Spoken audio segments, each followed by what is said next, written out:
everyone, it's Ben Hardy here, and in today's video we'll be looking at the BMW X5 plug-in hybrid. Before we get in this video, I want to give a huge shout out and thank you to the BMW Pleasant Grove for giving me some time with this X5. I'll include a link to their website in the description down below so you can check out what they have currently. Also include a link to my car buying guide, and also if you have any questions, just ask for Brendan. Let's get into it.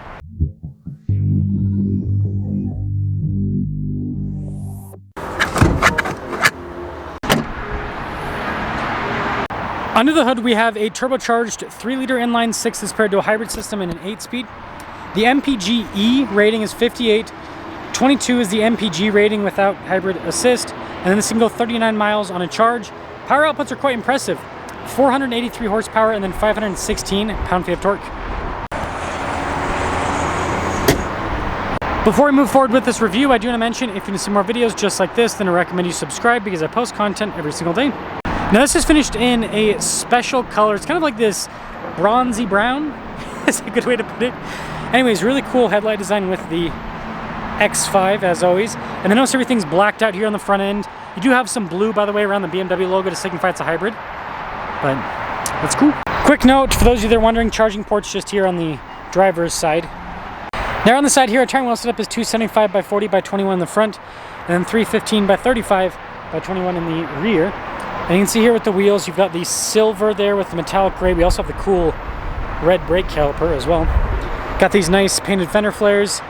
You can see there with the venting on the side. And then again, everything's all blacked out, so it's gonna be kind of uniform here on the side. Now taking a look at the key fob, we have our little BMW logo there. It's the lock function. Got the unlock here on the side, the opening for the hatch as well. And popping into the rear, see there's quite a bit of storage space. We do have a cargo cover built in from the factory, which is nice. And then we've got BMW's cool tailgate. Notice you can lower the suspension too. But this is always a nice feature to have. When you're all done, you can actually just press one button and that'll close the whole system together. Really cool looking taillights here in the back. And I like the kind of more squared off exhaust tips. But it's the rest of the rear. Now popping inside, we've got this nice soft touch trim here at the top. We've got a little sunshade, more soft touch down below. This is kind of cool with the ambient lighting, some wood trim there. Yeah, these seats are stark contrast to the exterior. It's nice. But yeah, legroom back here is good. We got a little storage pocket. We've got some vents here. We have our own climate zone, heated seats as well. Some USB ports at the very bottom. And then headroom back here is solid. And then this leads us up front, where again, we've got all the nice stitching and soft touch, same thing down below. You can get the ambient lighting. All of our window controls here. Mirrors do power fold in. Got your memory seat functionality, massaging seat too. Blind spot running with the mirrors. And here's the front seat, that's cool. Turn it at the top. Perforated all down the center. We've got our adjustments there on the side too. Light controls here. See for the vent as well.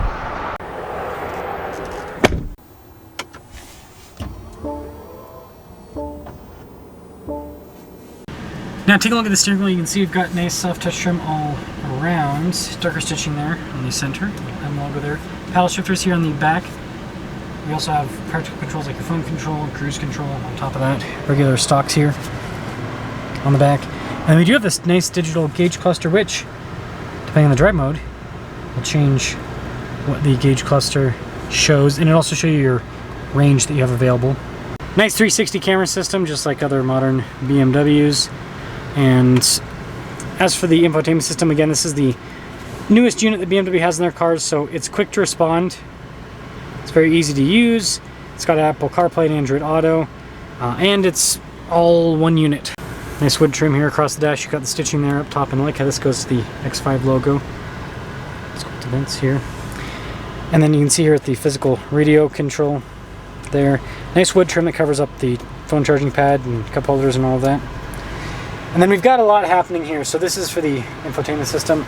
That's for the suspension to raise and lower it. Parking brake, your auto hold, hill descent. And then our drive modes here. We do have a fully electric mode as well as a hybrid. And a little transmission selector there with the crystal. Good storage there. I like the trim here. I think it's nice. And then, yeah, it's solid as well. We've got a rear view mirror, which is pretty good. Premium headliner with this one. It's pretty fancy. And then panoramic center.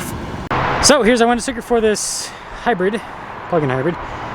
Total MSRP is $96,890. Now, something to note, this is pretty loaded up. It's got M Sport, Executive. It's got quite a few options because base price is $73,000. I mean, the paint color on this is $5,000 alone.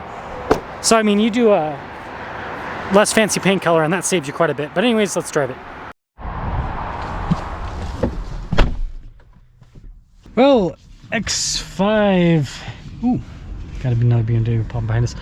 But yeah, the X5 hybrid, I want to review this every single year, and it's never possible because these are always sold out. So this is the first time I've had a chance to review one, and I get it. Again, the hybrids is what everyone wants nowadays, whether it's plug-in or traditional.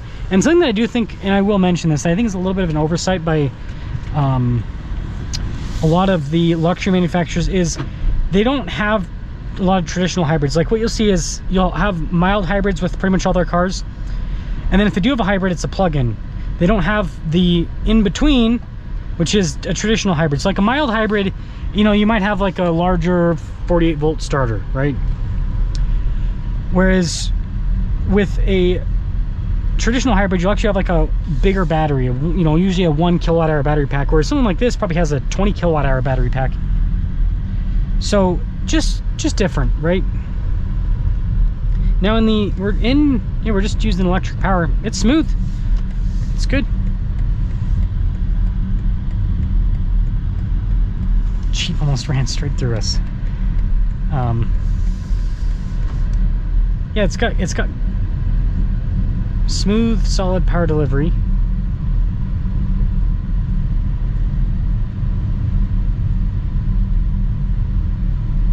I like it.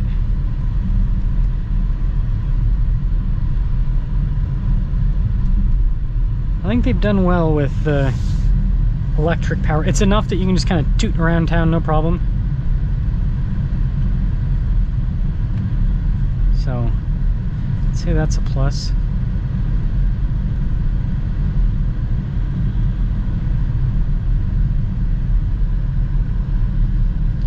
I mean, the cabin insulation here is pretty good. I mean, the X5 is full-blown luxury.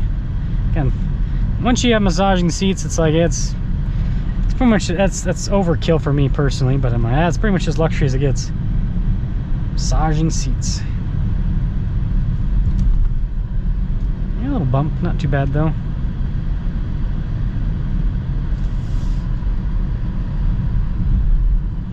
Yeah, I like the drive so far. Acceleration with this, oof. Pretty darn quick. One thing about plug-in hybrids is they never quite feel as quick as